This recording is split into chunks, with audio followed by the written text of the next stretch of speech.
السلام عليكم، ان شاء الله تكونوا لاباس. شفتوا لا فوتو د مينياتور، شفتوا العنوان. على بالكم واش راح نقدموا اليوم راح ندير دي ميني تارتولات.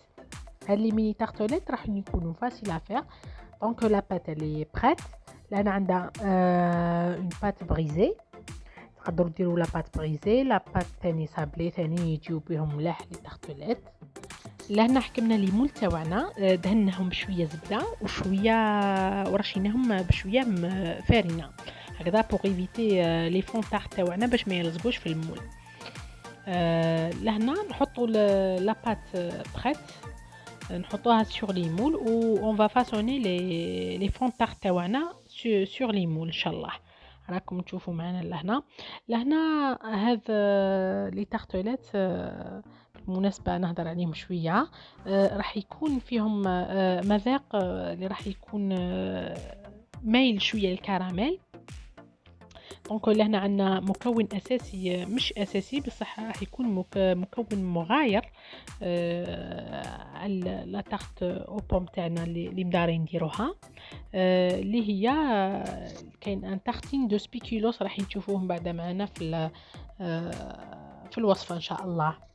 لهنا نروحو نفاصونيو لي فون تارت تاعنا، نشكلوهم مليح في لي مول هكذا باش نيفيتيو توسكي لا يدخل داخل في لي مول. نروحو لهنا بيكيوهم مليح بالفرشيطه تاعنا وندخلوهم يطيبوا في الفرن على 160 درجه مده انفيرون هكذاك 10 مينوت 12 مينوت. فوالا هنا نروحوا باش نحضروا لا فارس اللي تجي في لي فون تارت تاعنا. لهنا عندنا تفاح قطعناه قشرناه ونروحوا نديروا ان مورسو دو بور في المقله تاعنا ديريكت وهي حاميه. نحطوها شويه ذوب ونرميو عليها كل من التفاح ونحطو بعدا ثاني معاها دو كانيل ودو سكر بران. هادو كامل راح يرافقوا هذه الخلطه. هنا نكملوا نقطعوا التفاح اللي رانا نقطعوا فيه. انا نوريكم شوفوا مليح. فوالا بقى غير ديرني مورسو رانا نكملوا فيه. لهنا بطبيعه الحال اللي ما عندهاش سكر بغا سكر بغا دير نورمال سكر عادي. لهنا سكر بغا راح يعطينا لون مليح مع التفاح يتماشى مليح. لهنا عندنا شويه زبيب حطيناه ديجا كنت منفخاته في الماء وصفيته. لهنا عندنا قرفه وسكر بغا.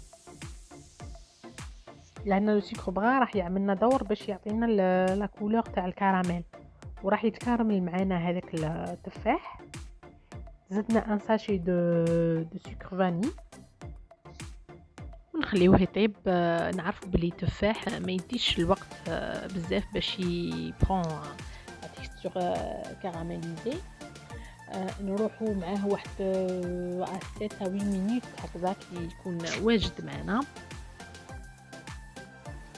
فوالا هي في الحقيقه نحب دائما نشري اون ريزيرف هذو لي بات بريت هذو كيما لا بات فويتي لا بات بريزي ولا صابلي. نحب دائما نحط اون ستوك هكا في الفريغو تلقايني حاطه 2 3 هكذا كي تجيوك دي زانفيتي على غفله. والله راكي عندك كيما هنا نقولوا زاد عندك لي بات تاعك تخيري باغ اكزومبل تحبي ديري اون تارت كبيره ولا دي ميني تارت راح تحطي طابله تاعك مش خاويه. وعندكم لو شوا تحبوا ديروا اون تارت كبيره ولا دي ميني هكا دي ميني تارتولات راح نسنيجو ملاح. لهنا نوليو التفاح تاعنا بعد ما سنيناه بلي طاب خلاص وبو دو 8 مينوت يكون ديجا واجد. لهنا لي فون تارت تاعنا راهم ثاني واجدين حميمرين الله يبارك. لهنا نروحوا لي فون تارت تاعنا ندهنوهم بهذا التختين هذا تختينو سبيكيلوس. هذا التختينو سبيكيلوس راح يكون كيما لا تيكستور تاع نوتيلا شوكولا نوتيلا مي لو غو لهنا راح يكون هو مو شوكولا هو اباز دو سبيكيلوس تاع كيما حنا نقولوا غاتو وفيه الغو تاع الكراميل بصح راح يكون دو فاصون تارتين هكا تارتيني بيه لي فون هما يعني لهنا يتارتينيو به، يديروا به التيراميسو، ويديروا به ثاني يتارتينيو به ثاني الخبز، يعني يديروا به بزاف حوايج. انا لهنا جي بري لي فون تارت تاوعي ودرت لهم هذا السبيكيلوت، هذا راح يمد لهم يعني مذاق خطير. بالمناسبة لهنا هدرنا قبيل على بات وكلش، ان شاء الله راح نخصص حلقة ان شاء الله ندير فيها لاباتا سابلي ولا بات بغيزي ان شاء الله، هكذا تعتمدوهم ثاني، شي نشريو غير ساجي هذا للضرورة كما يقول لك، باش تسلكي به روحك لا ديرنيير مينوت.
فوالا لهنا لي تاغ تاعنا راهم واجدين حاضرين، واش نقولكم يا سلام يم يم. القوله هنا راهو خطير البنات، سورتو مع التفاح مع الزبيب مع التارتين دو سبيكيلوت هذاك وشويه جوز من فوق، واش نقولكم حبه حلوه حبه حلوه. واش نقولكم ان شاء الله تجربوا هذه الوصفه، راح تكون وصفه خفيفه وسريعه، احنا ولينا نحبوا غير الحوايج فيت في بيان في. سلام.